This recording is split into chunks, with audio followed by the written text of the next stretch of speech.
बड़ी डेवलपमेंट्स हैं इनमें। एक तो यह है कि इमरान खान साहब का केस लगा हुआ है और ये इस्लामाबाद हाई कोर्ट में है। 8 महीने इमरान खान साहब के वकला ने कोशिश की उनका केस लग जाए। ये एक्चुअली एक केस नहीं है, 2 केसेस हैं इमरान खान साहब के, जो दोनों ही नहीं लगने दिए जा रहे और दोनों में टेक्निकली इमरान खान साहब को परेशान किया जा रहा है। एक तो अलकादर यूनिवर्सिटी वाला केस है जिसमें इमरान खान साहब के खिलाफ फैसला दिया गया था, क्योंकि अडियाला जेल में जो भी अदालत लगती है, जो भी जज आता है, उसको मजबूर किया जाता है कि वो इमरान खान के खिलाफ फैसला दे। तो वो पहले भी फैसले खिलाफ आते रहे, अब भी आइंदा खिलाफ ही आएंगे ऐसा लगता है। बहरहाल इमरान खान साहब के खिलाफ जो अलकादर यूनिवर्सिटी वाला केस आया था वो उसमें जमानत करवाना चाह रहे थे, क्योंकि उसी एक केस में इमरान खान साहब गुज़िश्ता कई महीनों से गिरफ्तार हैं। अगर वो जमानत हो जाती तो 8 महीने तक उसको लटकाया गया मामले को, और 8 महीने तक लटकाने के बाद पीटीआई ने बहुत कोशिश की, उनके वकला ने बहुत कोशिश की, तो अब आज के दिन में वो केस लगा हुआ है। आज के दिन तक इमरान खान साहब की जो गिरफ्तारी है जेल के अंदर, वो सिर्फ एक मुकदमे में है और वो यही मुकदमा है। अगर आज इमरान खान साहब को बेल मिल जाए तो वो एक आजाद आदमी है, वो बाहर आ सकते हैं। लेकिन जो पैटर्न है वो ये बता रहा है कि जैसे ही इमरान खान साहब का एक केस खत्म होने लगता है तो पहले दूसरे में सजा दिलवाई जाती है, फिर पहले वाला केस खत्म किया जाता है। तो अब सजा किसमें दिलवानी है? वो एक मुकदमा बहुत तेजी से चलाया जा रहा है अदालत में, और जो मुकदमा अदालत में तेजी से चलाया जा रहा है वो तोशाखाना 2 है। तोशाखाना के साथ 2 क्यों लगता है, जरा कभी आपने ये सोचा है? मामला यह है कि ये इमरान खान साहब पे तोशाखाना के हवाले से पहले 2 मुकदमा पहले चलाए जा चुके हैं। अब ये एक और मुकदमा है जो इमरान खान साहब के ऊपर तोशाखाना के हवाले से चलाया जा रहा है।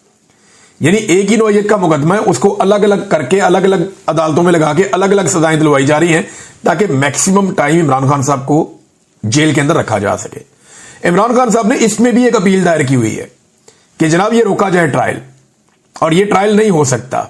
बरीयत की इमरान खान साहब ने दरखास्त दी हुई है, लेकिन वो भी केस नहीं लग रहा। अच्छा, वो केस ना लगने के पीछे भी एक लंबी कहानी है जो काफी अरसे से चल रही है। जरा थोड़ा सा आपको उसके बारे में बता देता हूं। साकिब बशीर साहब ने उसको बड़ा अच्छे तरीके से एलेबोरेट किया है। बड़े सीनियर कोर्ट रिपोर्टर हैं, जिन लोगों से मैं कोर्ट के मामला सीखता हूं उनमें एक साकिब बशीर साहब भी है, बड़े मेहरबान है। मैं कभी कभी फोन कर लेता हूं, उनकी मेहरबानी, वो चीजें बता देते हैं। वो ये कहते हैं, और उनके लिए भी हैरान कुन है, वो कहते हैं ये भी एक क्लासिकल केस है जिसमें तोशाखाना 2 केस ट्रायल के शुरू में ही एक बरीयत की दरखास्त इमरान खान साहब की जानिब से इस साल 15 जनवरी के लगभग दायर हो गई थी। आज 24 सितंबर तक 0 पर यह केस खड़ा है, यानी 24 सितंबर हो गया, 15 जनवरी से लेकर लगभग 9 माह हो गए हैं और इमरान खान साहब का केस नहीं लग रहा।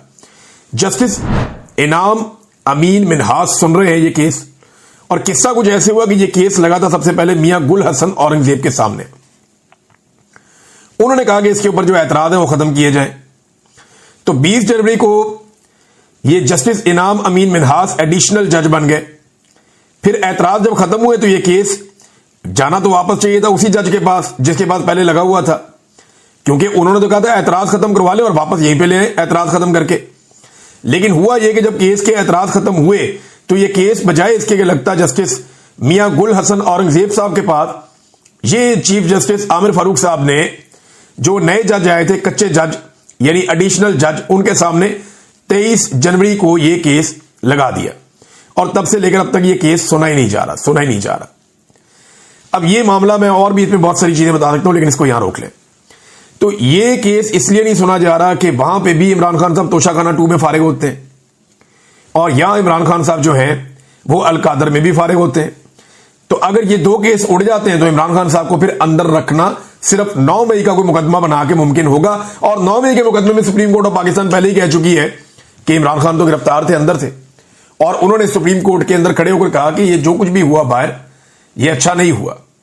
उन्होंने उसके ऊपर अफसोस का इजहार किया इमरान खान साहब ने, और ये उस रिएक्शन के नतीजे में हुआ जो इलीगल एक्शन किया गया था रेंजर्स की जानिब से इस्लामाबाद हाई कोर्ट में। यह है टोटल कहानी। अब आज अदालत में क्या होने जा रहा है जाकर देख लेते हैं। 11:30 बजे अदालत में पहुंचेंगे सब लोग, कोर्ट रूम नंबर 1 में, जहां chief justice Islamabad high court और दीगर लोग ये सुनेंगे। इमरान खान साहब ने इसी चीफ जस्टिस के बारे में कहा कि इन्हें 3rd अंपायर बनाना चाहिए। अगर पाकिस्तान ने मैच जीतना है तो आसिम मुनीर को और मोहसिन नकवी को ओपनर भेजो, कादी फायद ईसा को और सिकंदर सुल्तान राजा को अंपायर बनाओ, और 3rd अंपायर लगाओ जस्टिस डोगर को। जो केस ही नहीं लगने देते। भारत देखते हैं इमरान खान साहब की अपील में आज अदालत में क्या होता है। बड़ी तादाद में पाकिस्तान तहरीक इंसाफ के अरकान असेंबली वहां पहुंचे, इसका बंदोबस्त किया जा रहा है। देखते हैं कौन पहुंचता है कौन नहीं पहुंचता। दूसरी नाजरीन बड़ी खबर आज की एक और है, तो ये खबर जरा आप देखिए। ये एक होने जा रही है गोल मेज कॉन्फ्रेंस वोकला की। ये 2 साल पहले भी हुई थी। गालिबन ये उस वक्त हुई थी जब मैं या तो ISI की कैद में था या मैं नया नया बाहर आया था, क्योंकि मुझे कुछ याद नहीं है इसके बारे में। मैं खबरें नहीं भूलता, मुझे 15 साल पुरानी खबर भी याद होती है। लेकिन ये खबर अगर मेरी नजर से नहीं गुजरी तो इसका मतलब यह है कि या तो मैं उस वक्त ISI की कैद में था, या ये उस वक्त हुई या उसके बाद उस वक्त हुई जब मैं खबरें नहीं देख रहा था, मुझे आइडिया नहीं था, मैं बीमार था। तो नाज़रीन 26वीं आईनी तरमीम, इस्लामाबाद हाई कोर्ट में आईन और कानून की पामाली, अदलिया के वकार की धज्जियां बखेरने की साजिश और आजाद अदलिया का गला घोंटने की जो कोशिशें हो रही हैं, उनके खिलाफ वकला की एक गोल मेज कॉन्फ्रेंस हो रही है। अब इस कॉन्फ्रेंस में कौन कौन है, जरा ये नाम आप देख लीजिए। सरदार लतीफ खोसा, एतजाज एहसन, हामिद खान, पूरी तहरीक इन्होंने चलाई थी। ये साबिक सुप्रीम कोर्ट बार एसोसिएशन के सदर हैं, और इसके बाद सुप्रीम कोर्ट बार एसोसिएशन के साबिक सदर एतजाज एहसन भी हैं। इसके बाद अली अहमद कुर्द, ये भी सुप्रीम कोर्ट बार एसोसिएशन के साबिक सदर हैं। मुनीर मलिक, ये भी सुप्रीम कोर्ट बार एसोसिएशन के साबिक सदर हैं। फिर बैरिस्टर अली जफर, ये भी इसी ओहदे पर रह चुके हैं माजी में। और काजी अनवर, ये भी साबिक सदर सुप्रीम कोर्ट बार एसोसिएशन रह चुके हैं। ये बड़े सीनियर वकला हैं।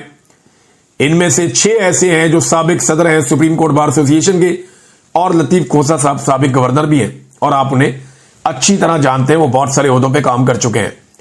तो ये तो है चंद सीनियर वकला। बाकी जो वकला हैं वो आपको वहां नजर आ जाएंगे। तो ये गोल मेज कॉन्फ्रेंस होने जा रही है इस्लामाबाद में आज के दिन में, सुबह 11 बजे से लेकर शाम 5 बजे तक ये जारी रहेगी। 6 घंटे ये वकला बैठेंगे और वहां से कोई लायामल लेकर निकलेंगे। शाम को जो इनकी प्रेस ब्रीफिंग है उस पर मैं आपको बताऊंगा कि इन्होंने क्या फैसले किए और मामला किस तरफ जाएगा।